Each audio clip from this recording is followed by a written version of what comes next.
only your name shall be glorified. Only your name shall be honored. In Jesus' precious name we have prayed. Shout a stronger amen. It is my prayer, according to Hebrews chapter 4 verse 2, that you will hear unto profit in the name of Jesus. The Bible said, for unto us was the gospel preached, as well as unto them, but the word preached did not profit them, because it was not mixed with faith in them that heard it. I pray for you again, your faith will not fail you. Amen. To lack faith is to stop breathing in oxygen. When there is faith failure, you stop hearing God. And if you venture hear God's word, it will look like noise. I pray again for you, your faith will not fail you. Yeah. I want to look at something very important this morning. In 2 Corinthians chapter 5, 15 to 17. Evolve the new you. Evolve the new you. There is a better version of you that will give a greater glory to God. And except God helps you to get that better version of you, you will keep giving God a stale blessing.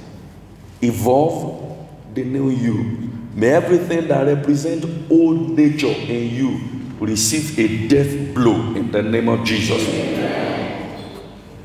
2 Corinthians chapter 5 from verse 15. And that he died for all, that they which live should not henceforth live unto themselves, but unto him which died for them and rose again.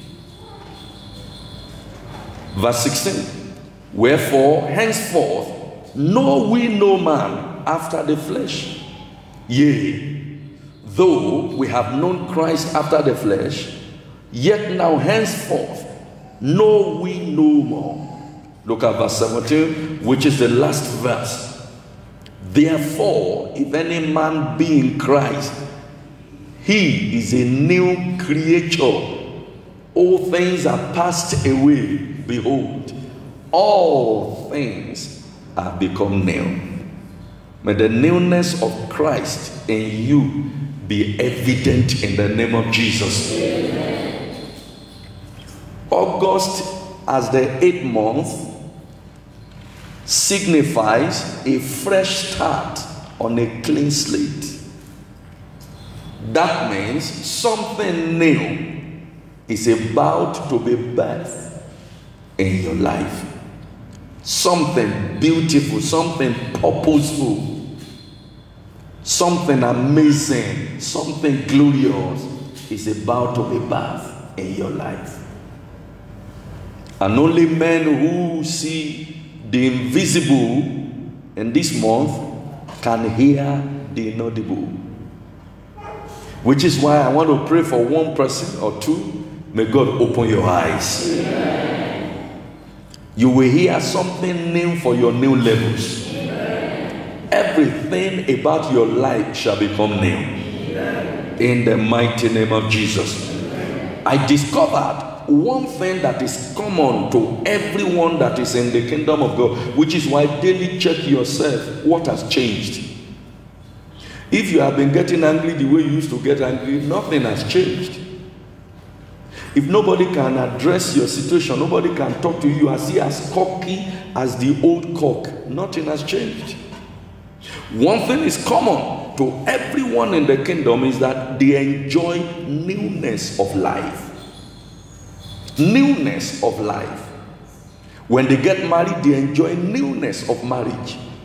When they have children, they enjoy newness of raising children, not just rearing children. Everything about them is new. Now, let me tell you, this is not the final version of you. There is a clearer there is yet something better. There is something superior that is about to happen. May you not miss it in the name of Jesus. May your better than the best begin to manifest. What does it mean to evolve? Number one, what does it mean to evolve? To evolve is to develop gradually over a period of time through patience and excellence. To evolve is to develop gradually over a period of time through patience and excellence. James chapter 5, look at verse 7 and 8. Be patient, therefore, brethren, unto the coming of our Lord Jesus. Behold, the husbandman waits for the precious fruit of the earth. There is something precious that is about to come out of your life. May you not miss it in the name of Jesus. He says, until he receives the early, and he won't stop there, and the latter rain. Verse 8, be ye also patient. Establish your hearts, for the coming of the Lord draws near. Number two, what does it mean to evolve? To evolve will mean that you translate your dark room of challenges into an exposure room of light for greater glory. Translate your dark room of challenges. There are people who die under pressure. Others turn their pressures to pleasures. Number three, what does it mean to evolve this morning? To evolve means translating from the ordinary to extraordinary. Translating from the ordinary to an extraordinary person or personality. In the process of time, I decree over your life and I declare it concerning you, this will be your finest moment. Anytime you remember your yesterday, you will be grateful to God that indeed you have moved past your yesterday. In the mighty name of Jesus. So let's quickly look at two things to help us understand the thematic text from where we have read. Two things that will be of help. Number one, I discover from this 2 Corinthians chapter 5 verse 17 that your past is only gone in theory and not necessarily in practice until you renew your mind. Which is why I asked earlier on, what has changed? Apart from the fact that you move from Orthodox church to Pentecostal or Protestant, certain things have been protesting against your life. Your past is only gone in theory. Romans chapter 12, look at verse 2. Romans chapter 12, evolved in you. He said, and be not conformed to this world, but be ye transformed by the renewing of your mind. So what changes you is not in your profession, but in your confession that is done daily. Which is why some people, except when they announce their church, you don't see them as a believer. Some person, until they announce their name, you don't know them as a Christian. The Bible said you must be transformed, not conformed.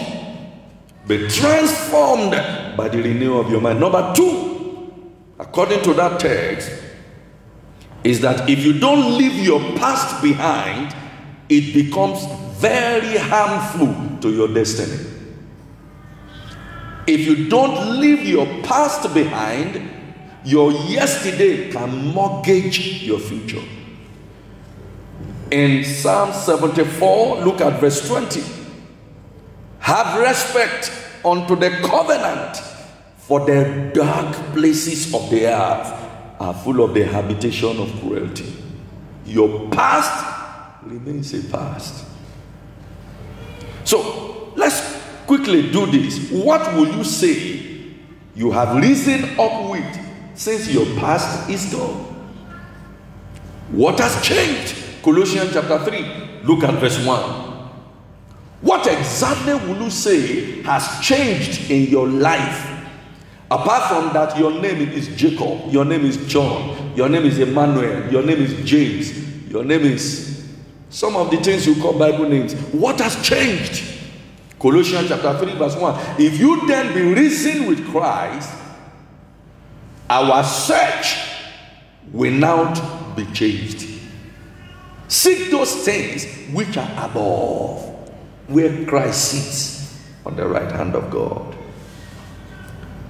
Seek those things which are above. Do you know the only testimony some persons have as being born again is that they moved from one church to another church? We will be shocked on the day of judgment to see somebody who didn't go to church and will still make heaven.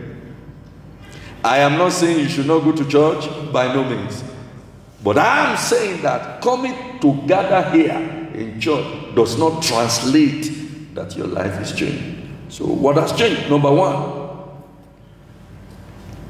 have you left the lust of the flesh? Have you left the lust of the flesh, the lust of the eye? Why act as though you are lost? If you have left the lust of the flesh, you won't act as though you are lost. Galatians chapter 5, look at verse 16. This I say then, walk in the spirit, and ye shall not fulfill the lust of the flesh.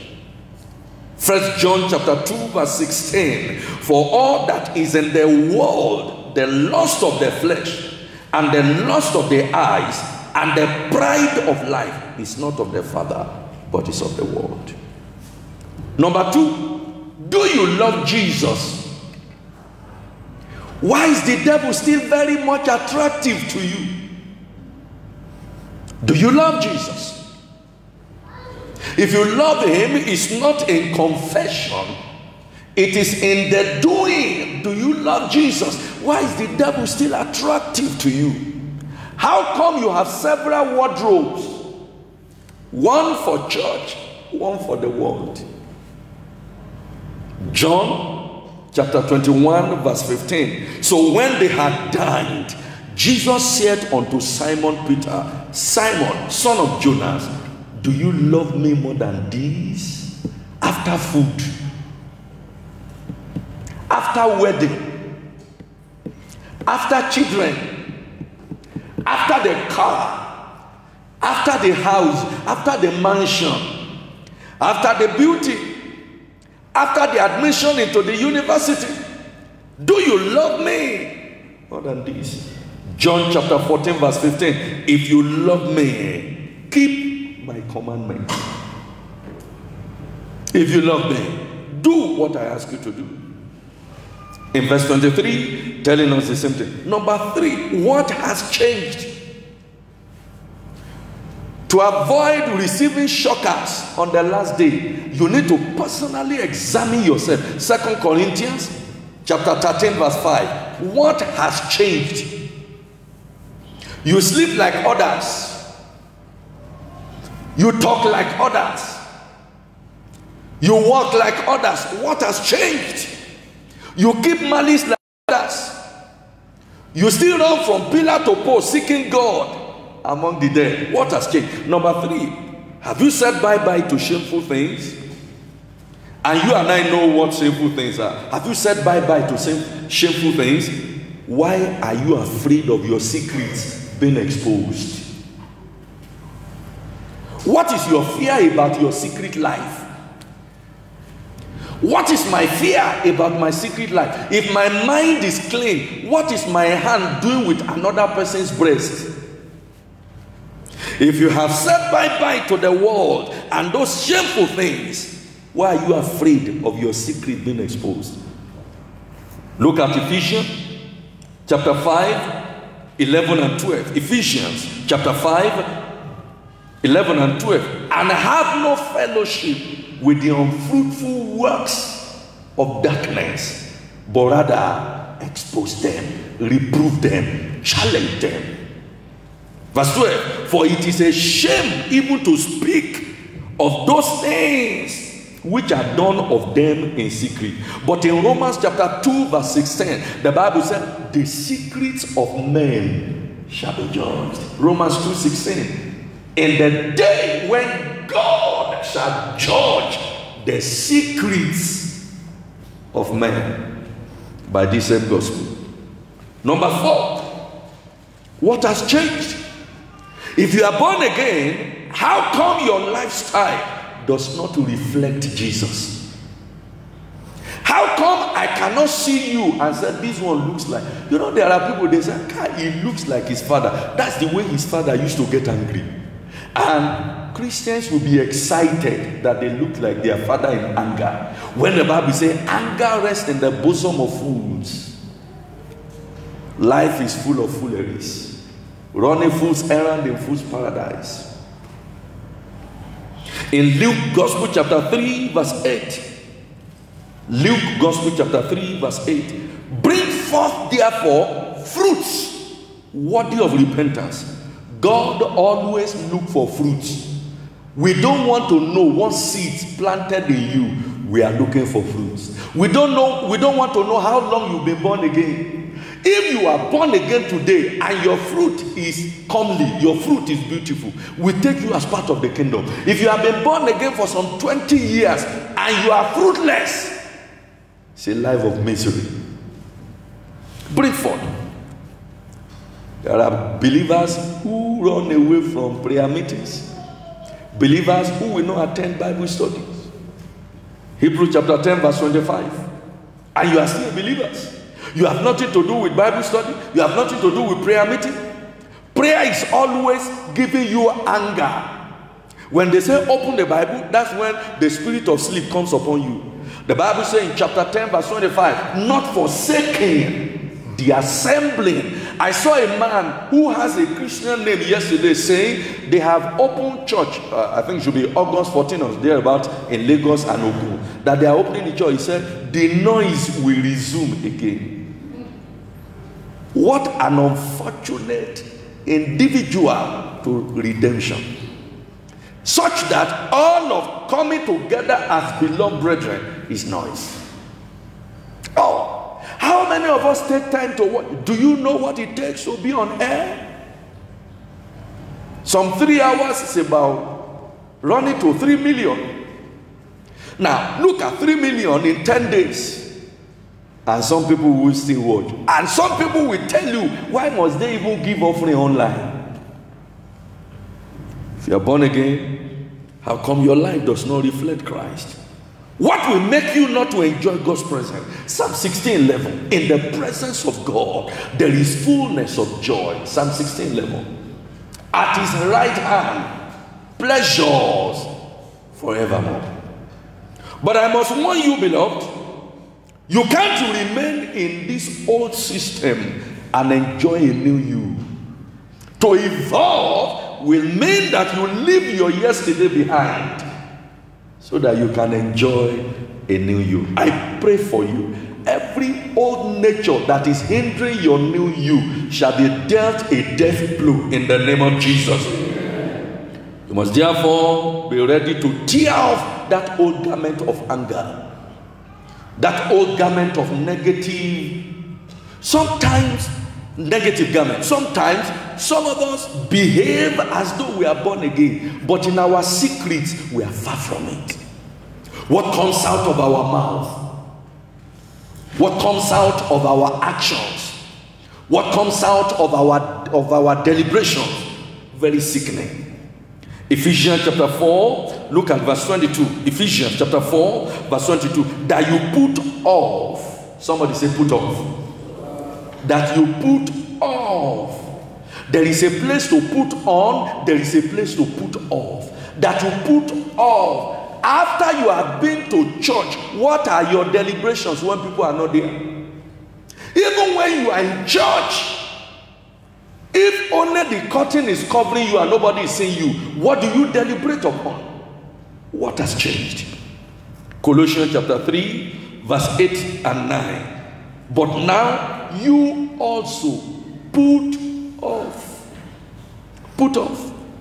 your old conversation, your old communion. Put off. What's the difference between you? It's okay if you have certain challenges and you are hoping that God will help you. Even when you don't tell anybody, God knows. But what about the other side of it? You speak in tongue to cover your excesses in the dark. Is it not true that some people, after leaving the church, they still have appointment with their boyfriend and girlfriends? Is it not true that some persons, they will leave their boyfriend's house from fornication bed to come to church?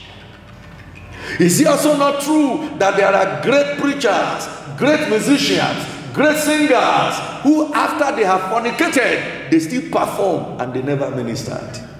What has changed? Colorful church with very dirty life.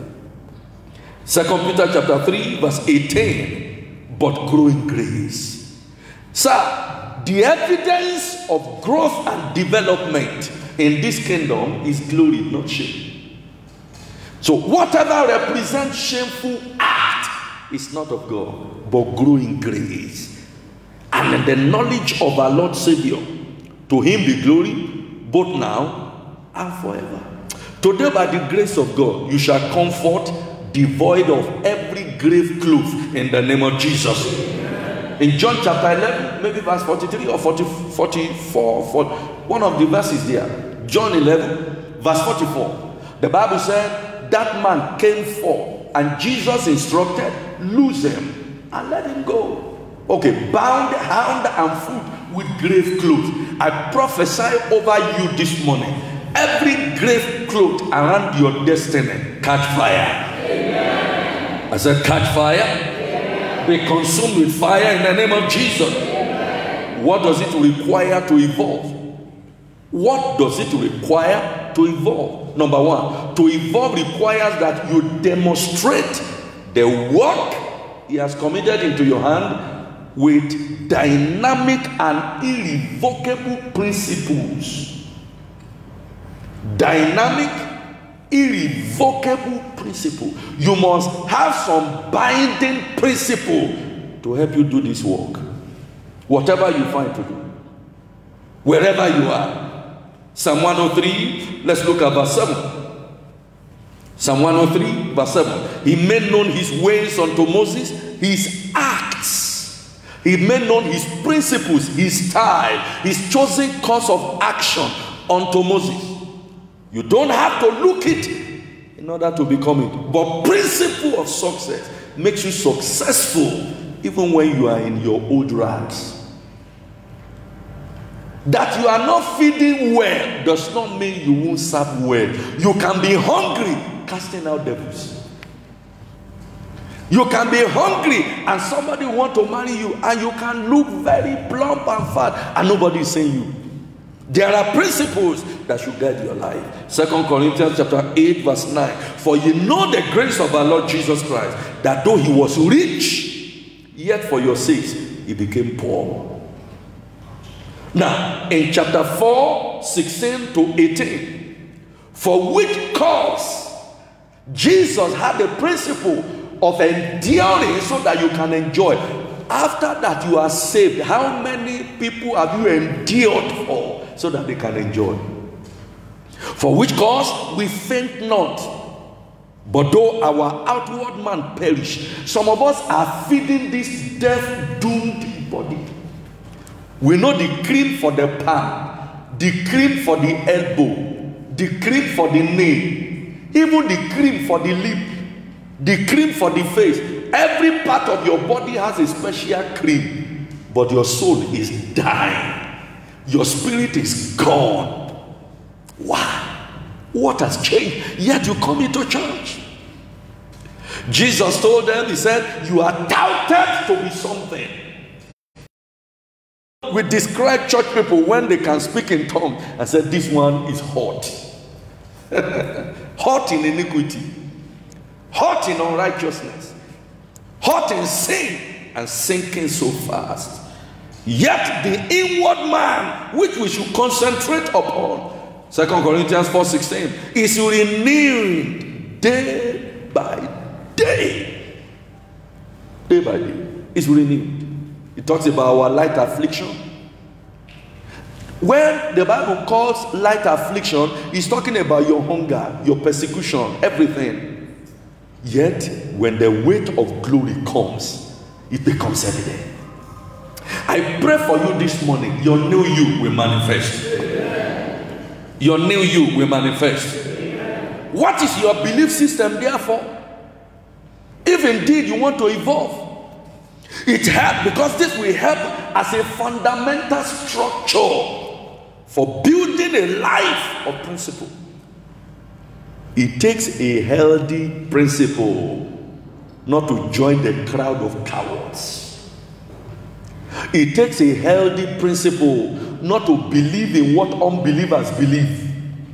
It takes a healthy principle to wake up in the middle of the night and pray. It's not physically healthy, but spiritually nourishing.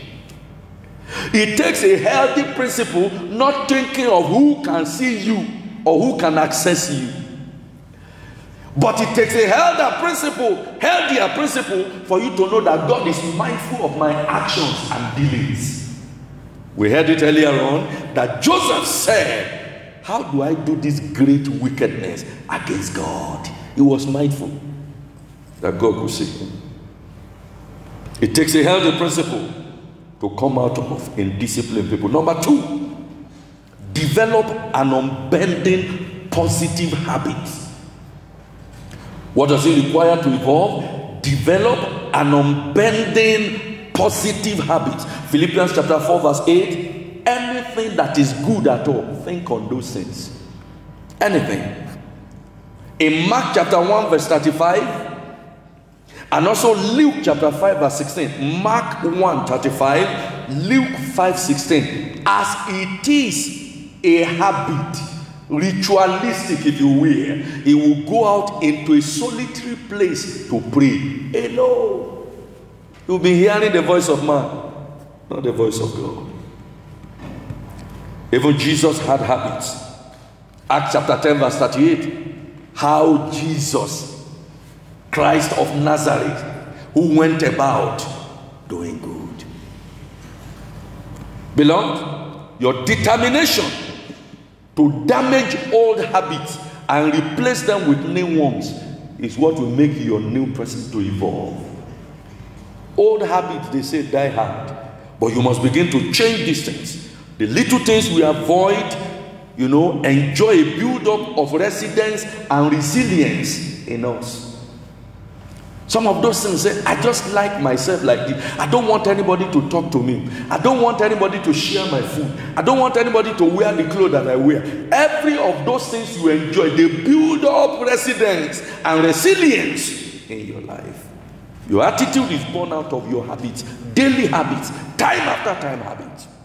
You are not like this. You woke up one day and felt that I passed these people, and you started raising shoulders, so you enjoy it. You were not like this. You were all over just before you got married. You were everywhere serving the Lord. You were not like this. It was when you had your children and you were satisfied. Habits. Habits. Watch your sleeping habits. They determine whether you will rest in peace or in pieces. Watch your eating habits. They determine your health. What to eat. Why should we not be responsible enough for what we take in? No, as long as it tastes sweet in our mouth, it doesn't matter where it's going. Watch your reading habits. They determine your leading style. Readers are leaders. And watch your talking habits.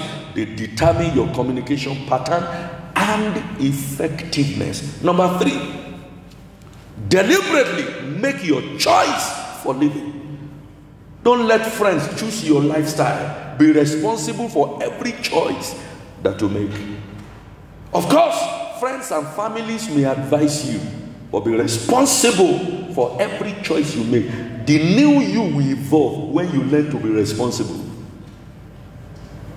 Even those who drink in the world of drunks, they tell you, drink responsibly. How did that will happen? In other words, as you are drinking with your money, be responsible for the damage that will occur to you. Drink responsibly. Take the responsibility. In 10 years' time, don't blame anybody that you are the one that led me to beer parlor. Drink responsibly. Your deliberate choices must far outweigh what you like necessarily. You need to love your choices, even when you don't like them. Number 4, deploy prompt obedience to instruction. As we try to round off, deploy prompt obedience. Not just obedience, but prompt obedience without explanation. Matthew chapter 8, look at verse 8. Don't wait for signs. The centurion answered and said, Lord, I am not worthy that thou shouldest come under my roof, but speak the word only. There are many people that are tired of hearing the word of God. They said, we are the signs of the Father. Worshipfully rely on his word for wonders. That's why in this church, one of our mantras is that we have worship, we have word, we have wonders. WWW. We have worship, we have word, we have wonders. Wherever the word of God is, the word of the king is, there is power. But everywhere people close their ears to the word of God, there is fruitlessness. You can't hear God's word and your word will not hear you. It's not possible. If they knew you, swallow all of God's word in prompt obedience. The truth is, you have not known all that there is to know. You must always tell yourself, I have not known all that there is to know. There is a shoulder, there is a sycamore tree. You remember what's this man's name? Sycamore tree. Zacchaeus. Zacchaeus. Many of us don't know. We laugh at Zacchaeus because of his height. Many of us don't know that we are like Zacchaeus in some level, in relationship, physically, socially, everywhere. You need a shoulder to lean on. And until you climb that tree to give you a better view, your new you will never evolve. Your new you is in the hand of a brother, is in the hand of a sister. Your new you is in the relationship you strive. A brother was telling us in the course of the testimony, he said, during the lockdown, I had new healthier relationships. Shoulders to lean on. The Bible told us in Luke chapter 19 or thereabout, Luke chapter 19, give it to me in verse 3, or is it verse 4? And he sought to see Jesus, who he was. He sought to see his future, what it looked like. But he was short and could not for the press because he was little of stature. Look at verse 4, sir. Look at verse 4. And he ran before and climbed. May you climb a shoulder that will help your life. You can see, nobody was ready to blame anybody, but he knew what to do. Some of us, all that you needed to do on your wedding day is to wear long heel, and it will increase your height. All that some person need to do, whatever type of gown they need to wear, is to pad the back side or pad the front side. All of those things are sold in the market, and it will give you the decoration. It will help to announce you the type of person you want to look like. There is a sycamore tree that you need to climb.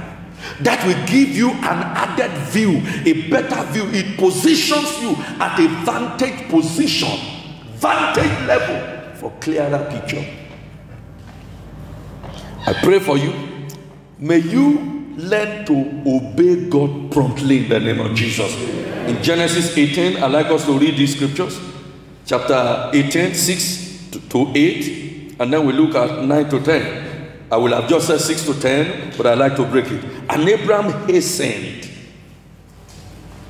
And Abraham hastened. What a word. And Abraham hastened. He was the one who requested to give hospitality to someone, yet he hastened into the tent unto Sarah and said, make ready quickly. He hastened. He said to Sarah, do it quickly. Measures of fine meal, knead it, and make cakes upon the earth. and Abraham ran. That's the third aspect. Abraham ran. Abraham hastened. Abraham told Sarah to quickly do it. Abraham ran unto the head and fetched a calf tender and good and gave it unto the young man, and he hasted to dress it. Number 4. Prompt obedience is what we allow for prompt release of the blessing of God. And he took butter and milk and the calf which he had dressed and set it before them, and he stood by them under the tree, and they did eat. He was standing while they were eating. Prompt obedience. Look at verse 9. And they said unto him, Where is Sarah thy wife? And he said, Behold, in the tent. And he said, I will certainly return unto thee. Prompt obedience bring about delivery of prophecies. Prompt obedience. You notice how many times he hastened. He told Sarah quickly. He hasted. He ran. Many of us are still marking time, dragging our feet in the place of our assignment. Some of us are even aware. I know this is what God wants me to do, but maybe next year. Abraham, the father of faith, hastened. He ran. Divine visitation is premised on prompt obedience. Look at 1 Samuel 21 verse 8. And David said unto Ahimelech, the king's business requires urgency and sense of haste. John chapter 13 verse 27. And now when this guy has eaten, Satan entered into him, and Jesus told Judas Iscariot, for the fulfillment of his own ministry, he said, what you want to do it quickly. If Judas has relaxed in the assignment, something else would have happened to him. If God will tell Judas Iscariot to quickly do his own assignment, what do you think he's telling you? Very, very quick. Revelation chapter 2, if you look at verse 5, remember therefore where you are falling. Revelation chapter 2, verse 5. Remember where you are falling, and quickly stand up. Let something else happen. Because the assignment of God requires urgency, never laziness. Brethren, to evolve the new you may not be cheap. It's a huge responsibility. Some time ago, and I'm sharing this story to the glory of God. I woke up in the morning, and our normal style, what you will eat, what you will not eat. And I just looked at my wife and said, there is fasting today. Talking about meal, there is fasting. And then I didn't know that she thought she was inclusive. So we were about going and said, have you eaten? He said, I thought you said there is fasting. To wake up in the morning, tell a wife you have not told before, and say there is fasting, and she agreed. I was grateful to God again that I married a wife, not a knife. Fasting is not one of those cheap things you just tell somebody. Even the one you announced 3 months, people will still tell you we forgot. You can announce fasting for 1 year, they will tell you we didn't remember, sir. I woke up in the morning, said there is fasting. Fasting of 7 days. No announcement whatsoever anywhere. So I think I told you. Fasting of 7 days. There is fasting. And she agreed. May you marry your own wife. Amen. May you enjoy destiny helpers. Amen. By all means, I tried to persuade her. I said, look, it's not about you, it's about me. He said, no problem, I've already made up my mind. Between when and when? Only this morning I told you. Prompt obedience. Prompt obedience. Peace is the product of prompt obedience. From today, may you enjoy the dividend of prompt obedience in Jesus' name. Amen. In conclusion, I give you 4 things. Number 1, refuse association that wants to take you back to your yesterday. If your new you is coming forth, you must refuse association that want to take you back to your yesterday. Exodus 12:38, mixed multitude follow them, and the same mixed multitude told them, let's go back to Egypt for cucumbers, for onions, for garlics.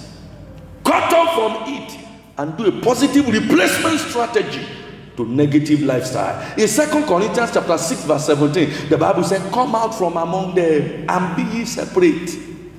That's where I can define our fatherhood and sonship. Come out from among them. You are in a company that is not making progress. Leave that company. Leave that environment. Number 2, think global by improving your inner and steady conversation with greatness. I told you earlier, this is not your best version. There is a better you about to happen. So start telling yourself the kind of greatness you want to explore. Start telling yourself the kind of greatness you want to be, you want to enjoy. Have inner conversation. Deliberate, meditate upon what you want to be. Think global. Refuse to be a local champion and make sure you are locally relevant or globally relevant. Number 3, your better version, I discover, will give a greater glory to God. Matthew chapter 5 verse 16, your better version will give a greater glory to God. The Bible said, Matthew chapter 5 verse 16, but put your hand there. In Psalm 48, the Bible said, great is the Lord. How should he be praised? Greatly to be praised. So if you become better, God will be better praised. Evolve the new you. Stop thinking you can't move beyond this level. Stop telling us about your yesterday's theory and story. There is something you can do that God will be happier with, and your world will be a better place. There is a discovery you can have. That's why you can't tell me you have inspiration when there are no discoveries in your life.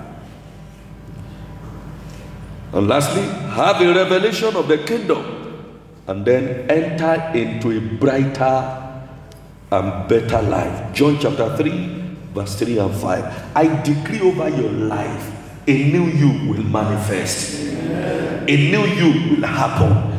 Listen to me, even in your business, in your marriage, in your career, in your academics, a new you will manifest. So shall it be. In Jesus' precious name we are prayed. I'd like you to rise up and pray this prayer. I shared this with them a couple of days ago, but I'd like us to pray this prayer. It was yesterday.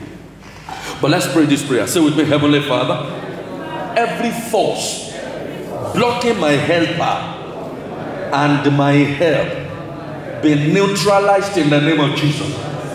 Are you ready to pray? Listen to this. You remember I told you about the sycamore tree, about a shoulder to lean on. Any force that is blocking your helper does not want you to access a better view of life. Anything that limits you is saying that don't go beyond this level, does not want something great for you. Say one more time, Heavenly Father, every force that is blocking my helper, that is blocking my help, I neutralize you in the name of Jesus. Please pray that prayer.